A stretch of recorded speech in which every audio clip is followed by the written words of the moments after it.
M. Bouchard et M. Farah. Ça nous permet de démystifier un peu la Régie du bâtiment et la future loi 122. Le prochain conférencier, Martin Provencher, a écrit un livre, L'immobilier en 2025, Investir autrement. C'est un livre passionnant qui a même ébranlé les fondements que j'avais en immobilier. Il y a certains chapitres, comme chapitre 2, La mort des blocs. Chapitre 3, les 10 marchés d'avenir. Chapitre 4, les 8 segments de marchés à éviter en immobilier. Donc, nous avons justement l'auteur avec nous, M. Provencher, qui va pouvoir un peu élaborer ou nous faire comprendre sa théorie, qui est fascinante selon moi, qui est une opinion qui est quand même très pertinente. Je suis même rendu à Trois-Rivières pour le rencontrer afin de comprendre plus le processus. C'est pour ça qu'il est avec nous ici aujourd'hui. Donc, M. Provencher, la parole est à vous.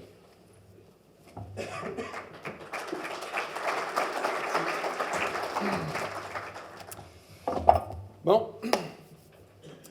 Vous allez m'excuser, j'ai décidé de ne pas faire de PowerPoint parce qu'il y a à peu près un mois, j'ai organisé un atelier d'une journée sur ce que sera, je pense, l'immobilier en 2025.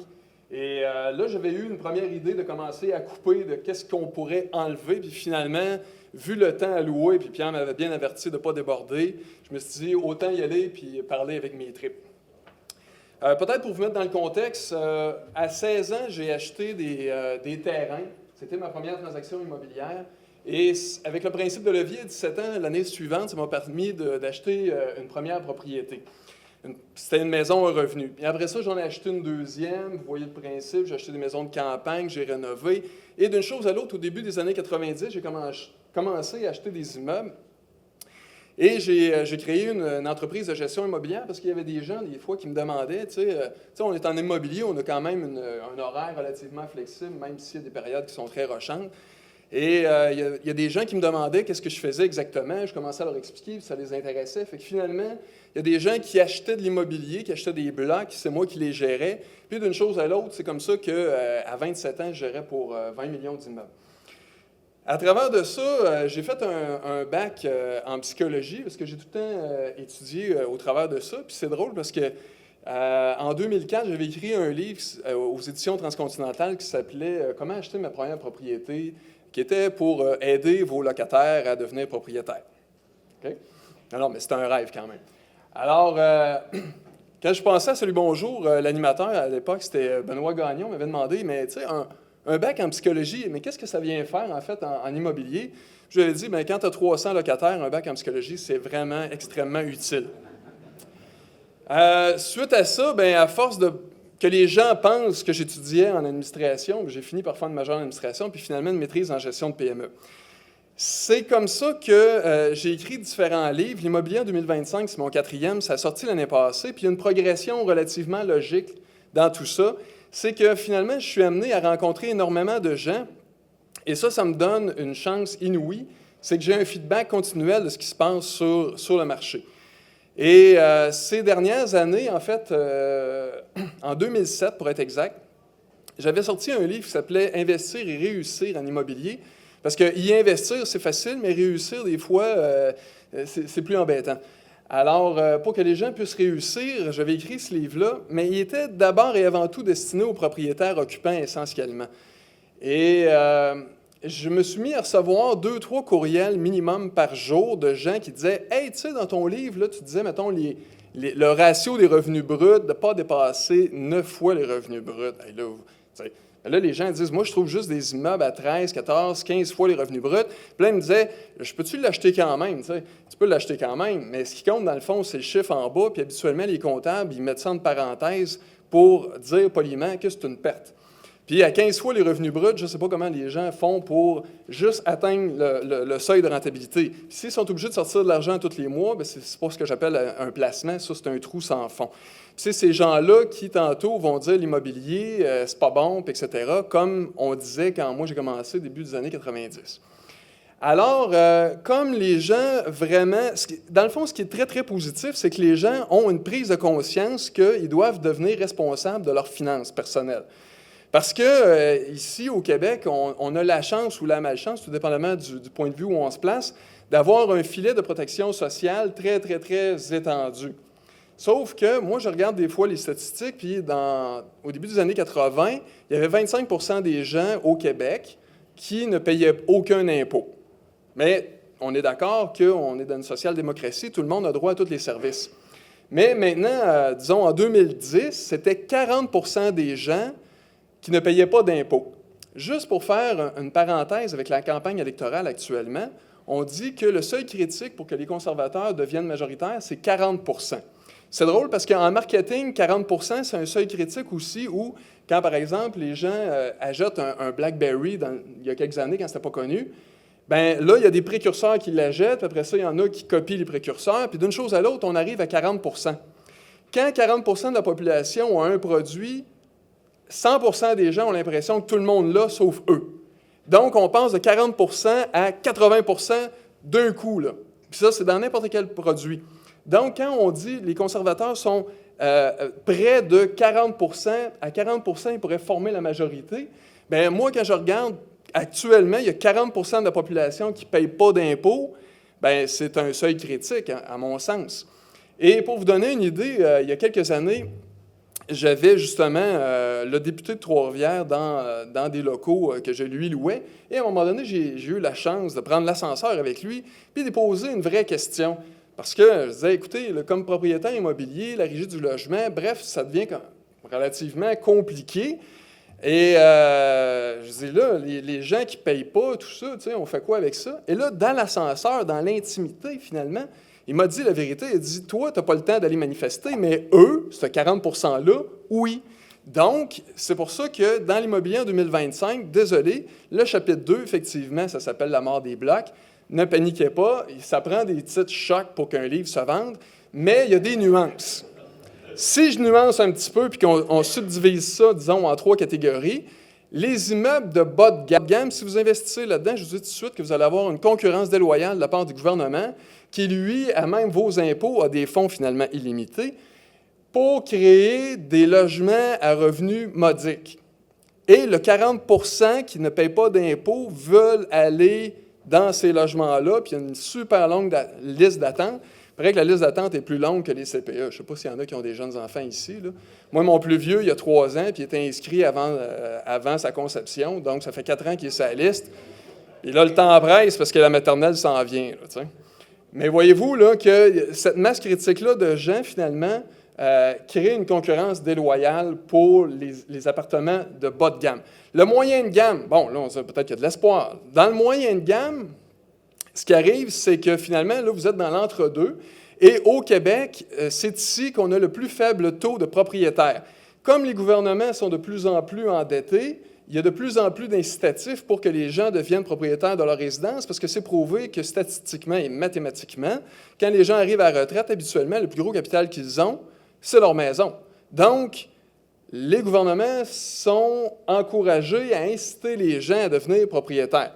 Fait que si on passe de 60 de la population actuellement, que je le rappelle, c'est le plus bas taux au Canada, c'est au Québec. C'est ici qu'il y a le moins de gens qui sont propriétaires des clés qu'ils ont dans leur poche. Okay? Si on passe de 60 à 70 qui est juste la moyenne pan-canadienne, okay? Ce 10 %-là, il est appliqué sur la population en général, mais en réalité, c'est un 10 qu'on doit appliquer sur des locataires qui passent du statut de locataire à propriétaire. Voyez-vous, ça fait un pourcentage pas mal plus fort qui sont incités à devenir propriétaires. Mais dans le moyen de gamme, il faut que je vous dise, ce n'est pas une surprise, les locataires qui deviennent propriétaires, c'est ceux que vous auriez aimé garder, parce que c'est ceux qui ont une capacité financière de devenir propriétaire. Fait qu'en toute logique, si vous avez un bassin puis vous pêchez les plus grosses truites pour les mettre ailleurs, dans un autre créneau, bien vous allez commencer à louer là, à du monde là, qui ont des moyens de plus en plus petits. Parce que l'autre chose, c'est que là, on vient de battre les États-Unis au niveau de l'endettement. Et encore là, l'endettement, quand on dit que les gens, en moyenne, sont endettés à 150 oui, 150 de leur revenu brut, bien, c'est encore une moyenne. Parce que moi, je n'ai pas autant de dettes que ça. Et la majorité des propriétaires n'ont peut-être pas autant de dettes que ça non plus. Ça veut dire que si vous prenez le locataire moyen, lui, il fracasse des records pour faire monter en moyenne. Vous me suivez?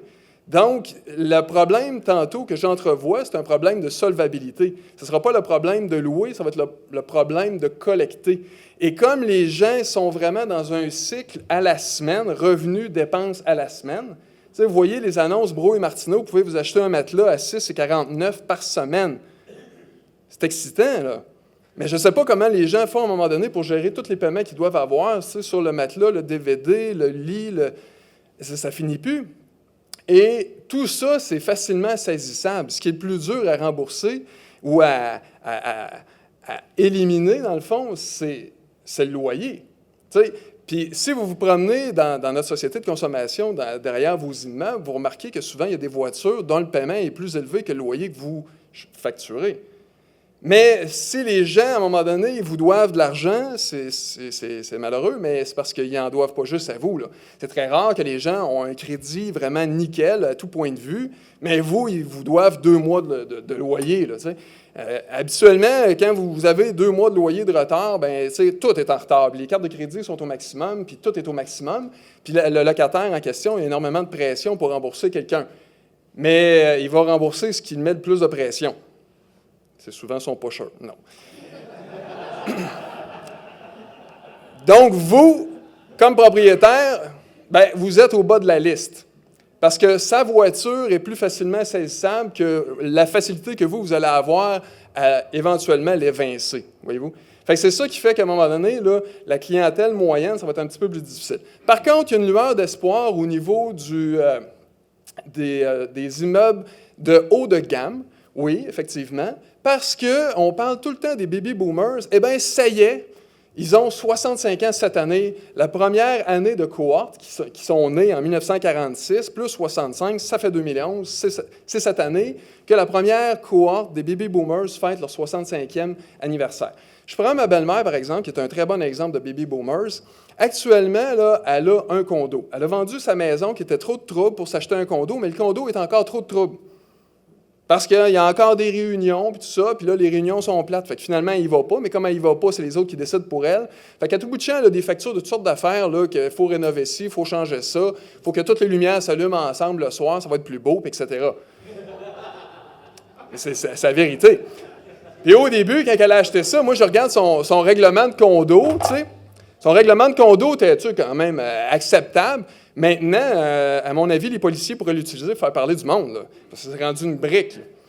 Même, tu sais, c'est pas une blague, là, mais il y a des avertissements dans les stationnements, il faut classer la récupération, tout ça, sauf que quand le camion arrive, là, tout se mélange, là, parce que le gars, lui, ça garage dans le camion. Fait qu'à un moment donné, là, même les condos, ça devient un petit peu harassant. Donc, les gens veulent s'en aller dans des appartements. Mais ma belle-mère, je vous le dis tout de suite, là, elle n'ira pas dans un 4,5 ordinaire, là. Elle va aller dans un bel appartement, mais elle n'aura pas de problème de solvabilité. Son propriétaire va avoir une série de chèques, mais il n'y en aura pas de problème. Mais il va falloir qu'il mette la gomme, il va falloir qu'il mette le paquet, puis il va falloir qu'il soit capable de la rassurer. Parce que les gens, quand ils prennent de l'âge, souvent, les petites choses deviennent des montagnes. Ce qui était ordinaire avant, ça devient une catastrophe. Donc, il va falloir que les propriétaires soient prêts, à mon avis, à offrir énormément de services, puis là, ça va ressembler plus à un hôtel qu'à un immeuble à revenus haut de gamme. Ça, c'est un petit peu mon optique. Bon, là, pour donner espoir aussi aux gens qui m'écrivaient et qui me disaient, bien là, je trouve juste des immeubles à 14-15 fois les revenus, y a-t-il de l'espoir quand même, puisque la bourse est en dents de scie, puis les certificats de placement garantis, mais tu sais, je l'ai écrit, le CPG, ce qui est garanti, c'est le capital, pas le rendement, là. Tu sais, là, les gens sont rendus excités parce qu'à la fin de l'année, ils n'ont pas perdu d'argent, là. Tu sais, j'avais mis 100 000 là-dedans, puis j'ai encore 100 000. Hein? C'est-tu un beau placement, ça? C'est parce que si le rendement il est 1,5 puis l'inflation est 2, même si vous n'avez pas perdu une scène sur l'argent que vous avez investi, votre rendement est négatif à moins 0,5. Et ce qui arrive, c'est que dans les prochaines années, l'inflation va revenir en force. Ça, c'est une autre de mes belles prédictions. Parce que si on regarde la planète, puis là, on commence à sortir des chiffres. J'ai-tu encore un peu de temps, Pierre? Oui? Ouais, OK. Parfait. Parce qu'on pourrait facilement sauter le lunch. Donc, moi, je suis parti là, d'une théorie de dire, OK, Là, les gouvernements, on peut de moins en moins se fier dessus pour assurer nos vieux jours. Et soit dit en passant, les gens, puis ça, c'est vraiment triste, là, les gens qui ont toute leur vie cotisé dans un fonds de pension d'une entreprise, puis que l'entreprise, à un moment donné, a utilisé le fonds de pension en question comme marge de crédit, et ça, c'est légal, le gouvernement a accepté, mais le gouvernement a dit, OK, mais là, vous ne niaisez pas, là, vous avez 5 ans là, pour rembourser. Là, hein? OK. Mais là, 5 ans après, là, les patrons sont arrivés, puis là, on a dit, ouais, mais là, tu sais, dans le contexte actuel, là, avec la crise financière 2008, tout ça, hein, rembourser, le gouvernement n'a pas de problème, on va mettre un autre 5 ans. Tu sais. Mais pendant ce temps-là, il y a des entreprises qui ferment, mais ils avaient utilisé, avant de fermer ou avant de faire faillite, ce qui est pire, le fonds de pension comme marge de crédit. Donc, évidemment, il n'y a plus de fonds de pension. Fait que là, il y a des gens qui se ramassent, après avoir cotisé 25-30 ans, à la retraite, puis souvent, ça faisait 15-20 ans qu'ils comptent les jours avant le jour J. Puis là, ils assistent à une réunion là, où on leur dit, sorry, pompon, mais tu sais, là, t'es rendu avec un fonds de pension à 30 de ce de ce qu'on t'avait promis. Et l'autre soir, j'étais dans un souper d'amis, tu sais. Et puis là, heureusement, c'est pas moi qui amenais ça sur le tapis, parce que là, c'était en train de faire une hécatombe autour de la table, mais il y avait quelqu'un qui cotisait à toutes les semaines, dur comme fer, puis c'est le fun, parce que le patron cotisait la même chose, hein, puis là, tu sais, ça s'accumule, puis dans 30 ans, ça va finir par faire un semblant de revenu. Et, parce que, tu sais, un revenu résiduel, il ne faut pas confondre avec un résidu de revenu, hein. Donc, là, à un moment donné, il y a quelqu'un qui dit « Ouais, mais tu sais, c'est pas garanti, ça. » Puis là, il y a des choses qui se passent là, dans le monde dans lequel on vit, puis tu n'as pas le contrôle là-dessus, puis nous non plus. T'sais. Mais là, finalement, c'est devenu très, très, très émotif, parce que quand on parle d'argent et de fonds de pension, à un moment donné, là, le cerveau se déconnecte, puis il reste rien que des émotions. Là. Fait que là c'était viscéral, là, puis là, la dame, c'est une dame, mais tu sais, ça ne change rien au fait qu'elle disait « C'est à moi cet argent-là, c'est moi qui cotise. Puis pour moi, cet argent-là, à chaque semaine, ça représente des gros montants, des gros sacrifices. » Puis tu sais, dans sa tête, parce qu'elle a fait un sacrifice à chaque semaine, ça se peut pas que dans 20 ans, son fonds de pension soit rendu ailleurs, dans les Bahamas ou autre. Alors, cette prise de conscience-là, moi, je la trouve positive. Puis là, les gens regardent les options, puis finalement, ils font l'équation. L'équation immobilier égale bloc. Moi, c'est là-dessus que j'ai sorti mon marteau-piqueur pour la faire exploser. Parce que l'immobilier, c'était les blocs. Dans les 13 dernières années, mettons de 98 jusqu'à cette année, les blocs, c'était fantastique. Oui, tout à fait. Mais ça l'est de moins en moins, puis je le dis encore pour les raisons que j'ai parlé tantôt. Là. Avec le 40 de masse critique, les immeubles de bas de gamme, ça va être difficile. La moyenne gamme, les locataires que vous voudrez garder s'en vont en condo où s'ajoute une résidence, puis la balance, ont de la misère à payer parce qu'ils ont un crédit vraiment loadé. Donc, les gens, quand ils regardent la prise de conscience qu'il faut qu'ils se prennent en main financièrement, puis qu'ils regardent les différents véhicules de placement, bien là, ils se disent qu'est-ce qui reste. Mais l'immobilier, c'est encore fantastique, mais on peut sortir des blocs pour acheter autre chose. Et c'est comme ça que là, j'ai décortiqué, dans le fond, les 10 créneaux qui sont porteurs, et les 8 qui le sont moins. Parce que d'après moi, dorénavant, les gens ne pourront pas juste dire « moi, je suis en immobilier ». Il va falloir qu'ils précisent un petit peu dans quel créneau exactement. Un peu comme à la bourse. Les gens ne disent pas « moi, j'étais à la bourse ». Tu sais. Ils disent « j'ai des actions de Bombardier, j'ai des actions de ci, ça, des blue chips, tout ça ». Puis là, tu peux deviner s'ils sont heureux ou pas. Mais dorénavant, en immobilier, ça va être la même chose. Là. Juste, moi, je suis en immobilier, bien, ça ne veut absolument rien dire. Là, tu sais. C'est juste dire, moi, je suis un être humain, là, ça ne vous aiguille pas beaucoup. Là. Donc, il va falloir que les gens précisent dans quel créneau puis dans quel secteur, parce que dorénavant, il va y avoir une jonction. Le secteur va toujours demeurer prioritaire, mais la jonction du segment de marché dans lequel vous allez investir, plus le secteur, les deux superposés, ça va nous donner un indicateur si vous avez du succès ou si vous n'en avez pas.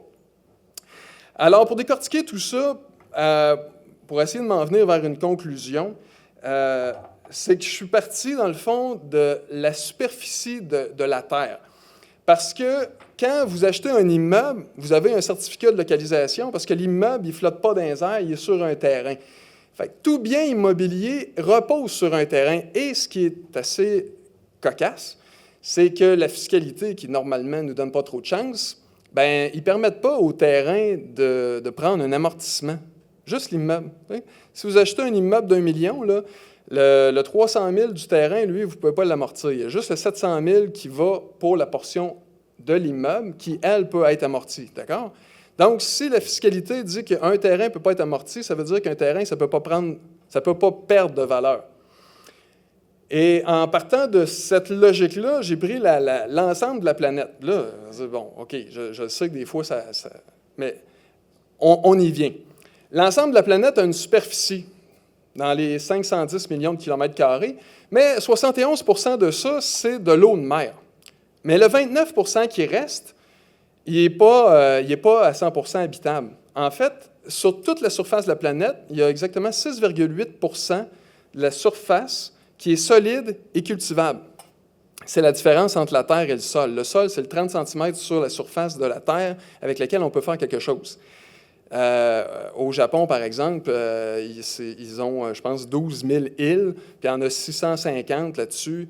On ne peut même pas accoster en bateau tellement c'est des pics là, de volcans, etc. Donc, il y a beaucoup de surfaces qui sont inutilisées. Puis en plus, l'être humain, on a trouvé le moyen d'en bousiller quand même pas mal. Par exemple, en Alberta, je ne sais pas si vous savez, mais c'est en Alberta qu'il y a le plus grand lac artificiel au monde. C'est des étangs artificiels, évidemment, qui recueillent l'eau contaminée suite à la séparation des sables bitumineux. Là. Les sables bitumineux, ils se retrouvent avec le bitume d'un bord puis le sable de l'autre, mais entre les deux, pour faire l'opération, ça prend énormément d'eau. Donc, par des vues de satellite, vous pouvez voir ce lac-là. Ils ont des problèmes parce qu'il y a des canards qui vont s'y baigner et ils ne décollent jamais. C'est drôle, ça ne l'est pas, mais il y a des sites comme ça un peu partout autour de la planète qui sont contaminés. Puis, si on prend la Chine, par exemple, 1,3 milliard d'habitants, vous savez, l'ONU dit que minimalement un être humain, pour produire, consommer et ensuite éliminer ce qu'il a consommé, minimalement, ça veut dire pas de voiture, pas de DVD, pas de micro-ondes, un kit de Tarzan, là, au minimum, ça prend 2 hectares. 2 hectares, c'est un peu plus de 200 000 pieds carrés. Fait que moi, les gens, souvent, ils me demandent, toi, Martin, là, parce que, mettons, je donne des entrevues, tout ça, puis là, les animateurs, là, ils ne me la posent pas la question, là. Les gens le savent, là, mais ils me demandaient, là, toi, Martin, tu as combien de portes? Des fois, je faisais une blague, je disais, à part la porte de ma maison, j'en ai pas, là. Mais des portes, j'en ai pas. Je montais à 300 locataires, puis des portes, j'en ai pas. Là, ils tombent en bas de leur chaise, tu sais. Là, ils me disent, comment peux-tu être un spécialiste de l'immobilier si tu n'as pas de porte? Tu sais? C'est parce que je suis en immobilier, mais je suis dans la surface. Je suis dans le pied carré, je suis dans l'hectare, je suis dans l'arpent. Donc, moi, j'ai des millions de pieds carrés, mais des portes, j'en ai pas. Sur toutes les terres que j'ai, des portes, il n'y en a pas. Il y a des barrières à certaines places, là, mais des portes, non. Voyez-vous? Des locataires, j'en ai plus. Mais j'ai du pied carré, j'ai de la superficie. Donc, ce que je suis en train de vous dire, là, c'est que jusqu'à maintenant, ce qui fonctionnait bien, là, c'était l'immobilier à vertical. Vous aviez un petit peu de pied carré puis plusieurs étages construits dessus.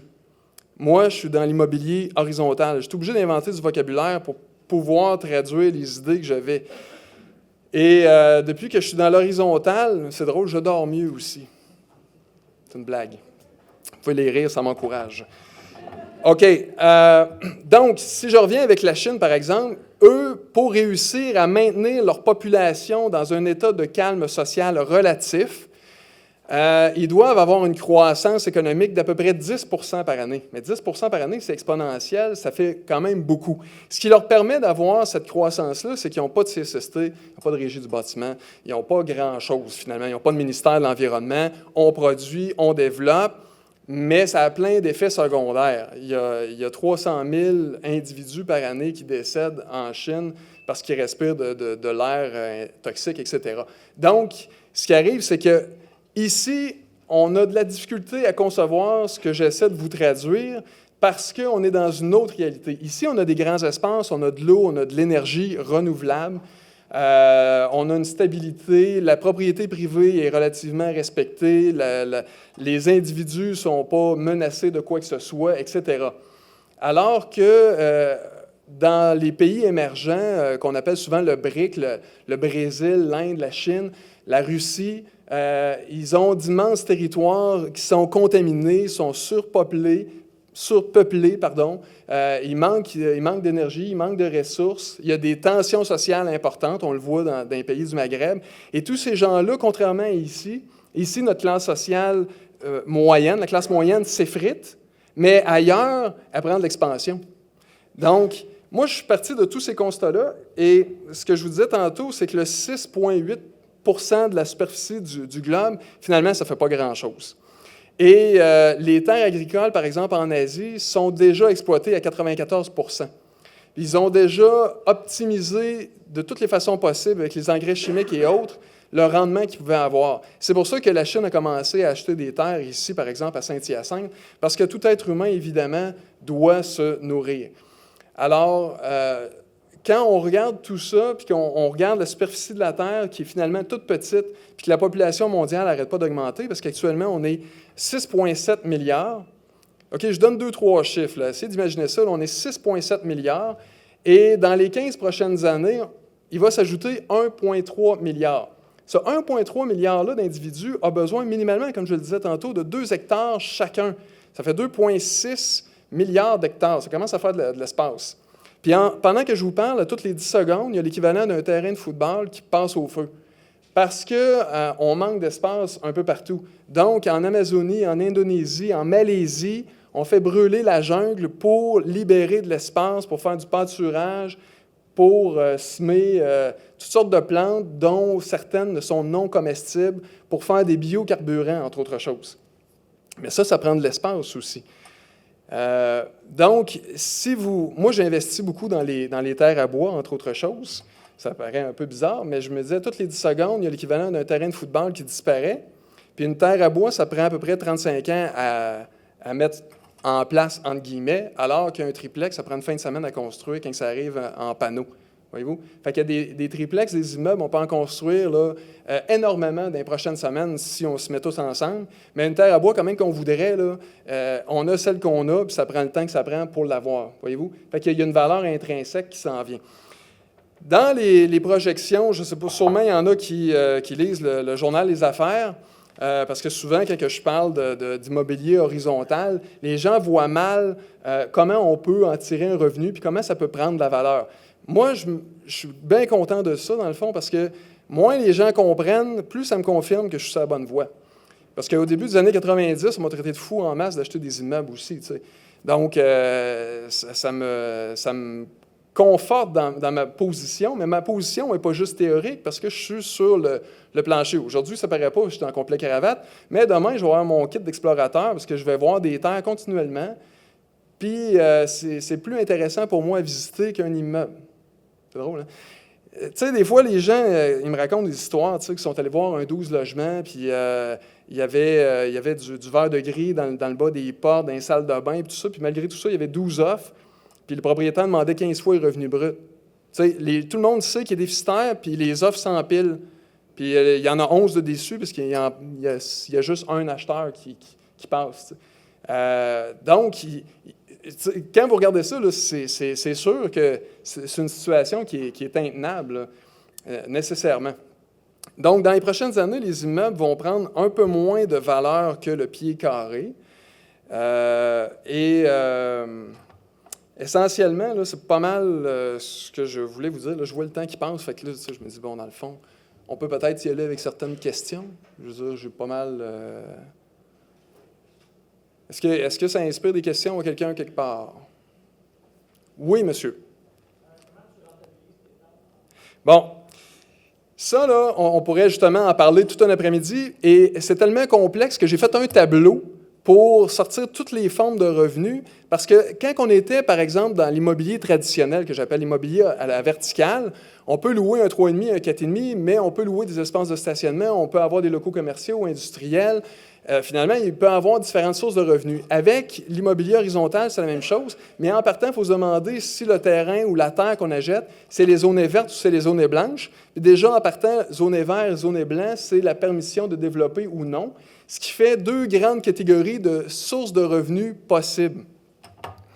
Et moi, comme je crois beaucoup aux nanoparticules cellulosiques, c'est-à-dire que OK, là, je vous dis une autre chose, c'est ce qui tient un arbre debout, dans l'infiniment petit, il y a des cellules qui le tiennent, qui le renforcissent. Les scientifiques, on ne savait pas peut-être ça au Canada, mais le Canada a le plus grand centre de recherche au niveau de la fibre dans l'infiniment petit du bois, parce que les nanoparticules, c'est 20 fois plus petit qu'un cheveu. Donc, finalement, c'est les pâtes et papiers qu'ils ont pris, qui ont diminué dans l'infiniment petit, puis pour reprendre la fibre qui tient les arbres debout. Et cette fibre-là, ils sont capables de l'incorporer dans des polymères, dans des avions. Et là, ce qui est trippant, c'est que c'est plus solide que tout ce qu'ils connaissent jusqu'à maintenant, tout ce qu'on connaissait jusqu'à maintenant, et c'est excessivement léger. Alors, pour l'industrie aérospatiale, pour les automobiles, dans un contexte où l'essence et les carburants sont de plus en plus chers, c'est des débouchés extraordinaires. Et Domtar ou Tembec sont déjà fortement impliqués dans ces nouvelles technologies-là. Et moi, je pense que ça, c'est une source de revenus éventuelle, dans pas si longtemps que ça, qui vont être disponibles.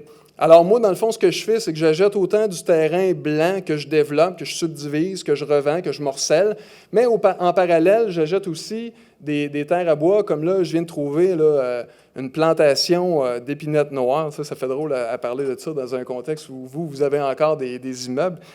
D'ailleurs, toutes mes sympathies. Non, c'est une blague. Il faut rire un peu. Mais l'épinette noire, finalement, a beaucoup de particularités aussi. L'industrie pharmaceutique s'intéresse à ces denrées-là. Et dans l'infiniment petit, les nanoparticules seront aussi fortement exploitables. Mais ce que je suis en train de vous dire là, dans 5-6 ans, ça va être tout à fait normal. Puis habituellement, il y a des bonnes opportunités d'affaires quand on a une longueur d'avance sur ce qui s'en vient. On dit toujours, quand le chauffeur de taxi qui te reconduit, il en sait plus que toi, ces actions que tu viens d'acheter, ça fait déjà un petit bout de temps que tu étais supposé vendre. C'est pour ça que si vous n'en avez jamais entendu parler, commencez à vous renseigner.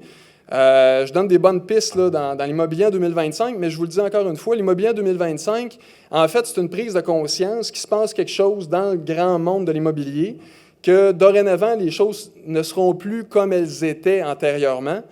Et maintenant que les gens ont... Parce que ce livre-là, c'est un best-seller, talent réimpression. Donc, je reçois des courriels, puis là, les gens disent, OK, là, on a compris, là, on va acheter du terrain, c'est correct, mais comment est-ce qu'on fait?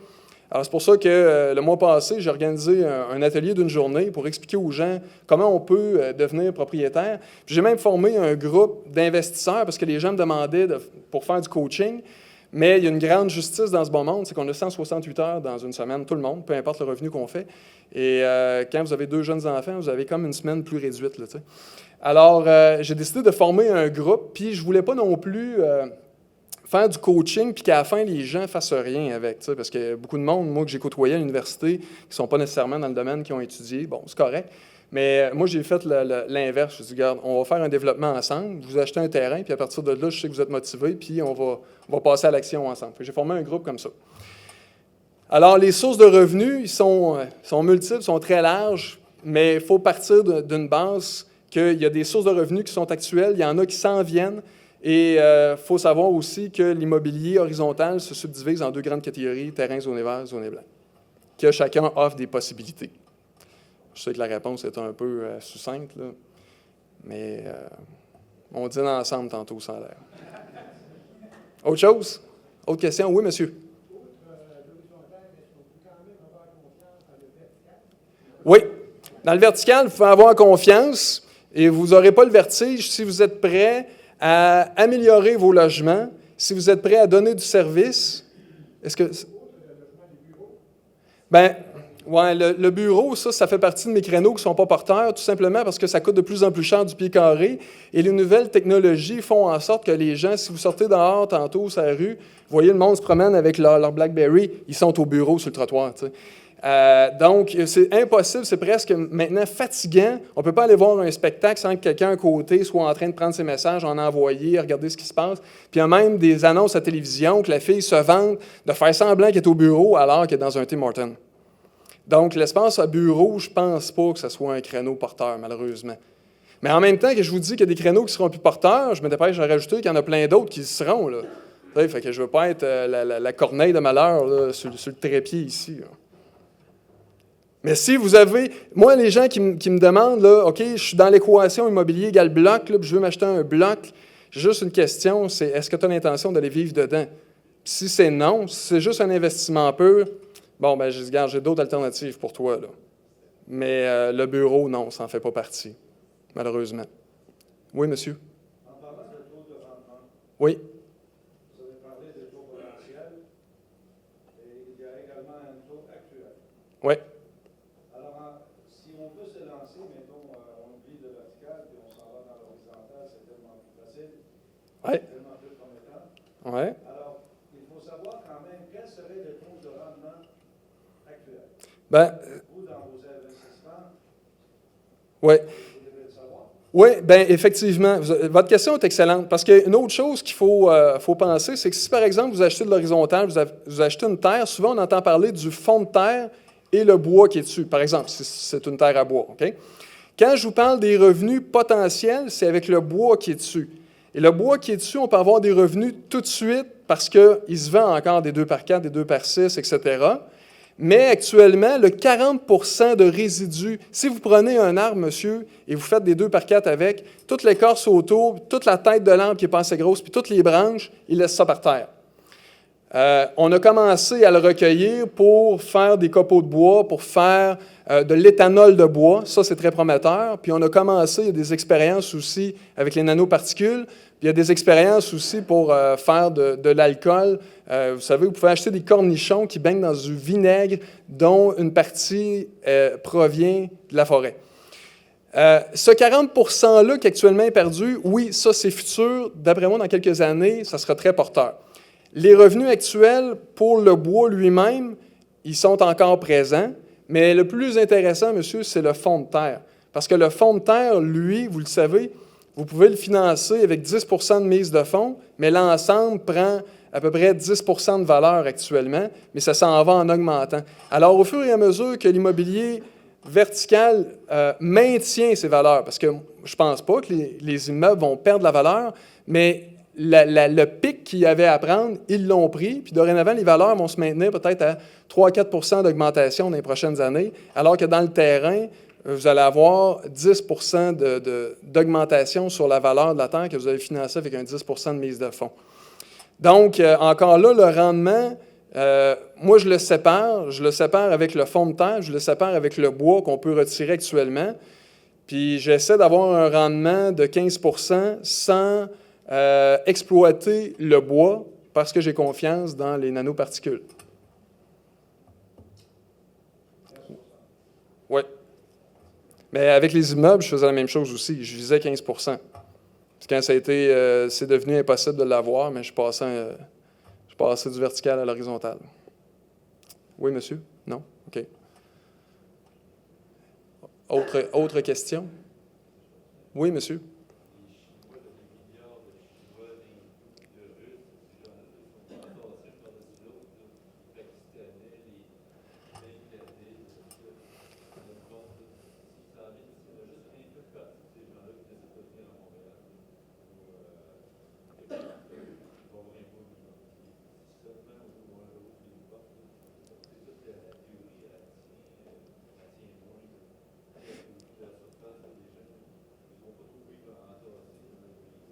Bien justement, c'est pour ça que quand je fais mon analyse, le Québec est une terre promise. C'est pour ça que la surface ici est appelée à prendre immensément de valeur, parce que j'ai été invité, entre autres, par des Européens.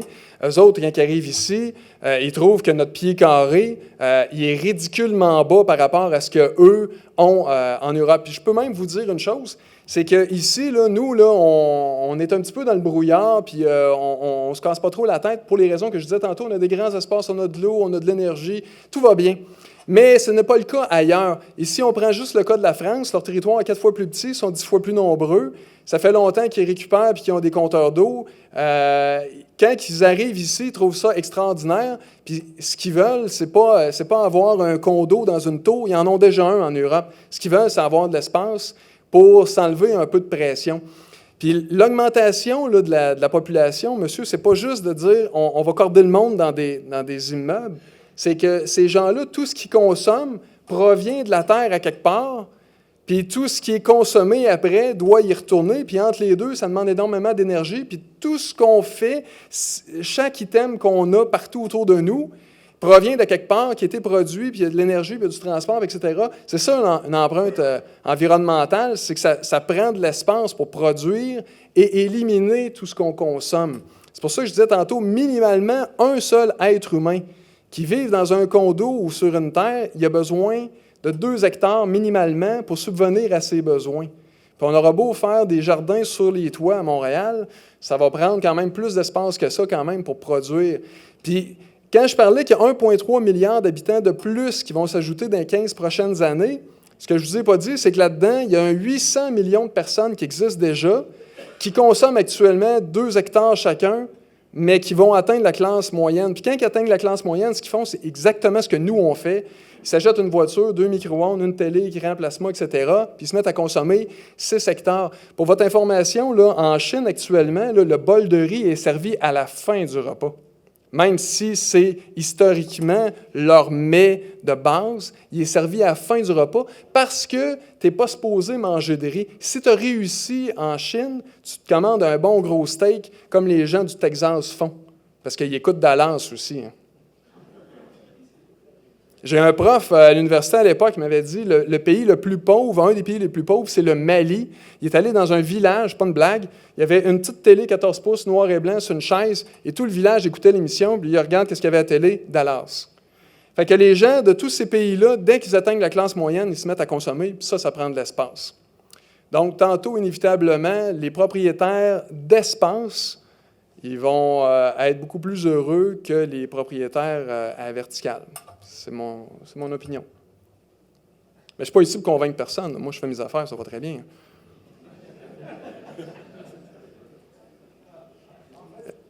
Oui?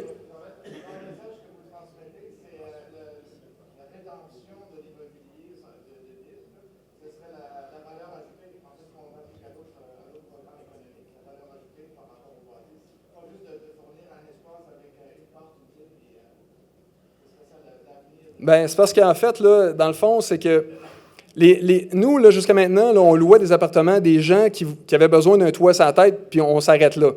Après ça, ils vont faire leur épicerie, ils achètent ce qu'ils ont besoin, puis ça, on ne se casse pas la tête. Mais tout ce qu'ils ont besoin, ces gens-là, chaque item, puis on peut faire la liste, les assureurs nous le suggèrent d'ailleurs, chacun de ces items-là, on pourrait les décortiquer en composantes, et toutes ces composantes-là exigent l'espace pour être produites, puis pour être éliminées après. C'est pour ça que tantôt, de l'espace, la Terre, on ne peut pas l'étirer, on ne peut pas la gonfler, puis on n'en a pas une deuxième aux dernières nouvelles. On a ce qu'on a, puis en plus, on en détruit une bonne partie chaque année, entre autres par l'urbanisation, par la pollution, la désertification, puis même, je voudrais vous dire, les Maldives, c'est un chapelet d'îles, il y a 385 000 personnes qui vivent là, puis l'eau a déjà commencé à monter. Mais quand on parle du réchauffement climatique, puis que l'eau monte d'1 centimètre, on se dit, ben regarde, on perd juste un petit peu de plage, pas grave. Non, mais c'est pas comme ça que ça marche, là. C'est parce que le centimètre d'eau là, qu'on a de plus, il est rempli d'énergie en réalité. C'est pour ça que les forces des tempêtes qui s'en viennent à la surface de l'eau ramassent un petit peu plus d'eau en s'en venant, puis ils frappent les côtes. Fait que les Maldives, c'est pas l'île qui se retrouve en dessous de l'eau tout d'un coup, c'est quand il y a des tempêtes, puis ça, c'est déjà arrivé, c'est que la vague passe par-dessus l'île. Mais là, ensuite, là, tout le sol est contaminé, toutes les maisons sont contaminées de sel marin. Alors, les gens sont obligés de partir. Alors, actuellement, il se passe le plus grand défi de l'humanité, c'est que les résidents des îles Maldives ont créé un fonds, puis ont commencé à acheter de la terre en Malaisie, puis en Inde, pour déplacer leur population. Fait que si ça se passe, ce qu'ils achètent, c'est de l'espace. Voilà. Ça m'a fait plaisir.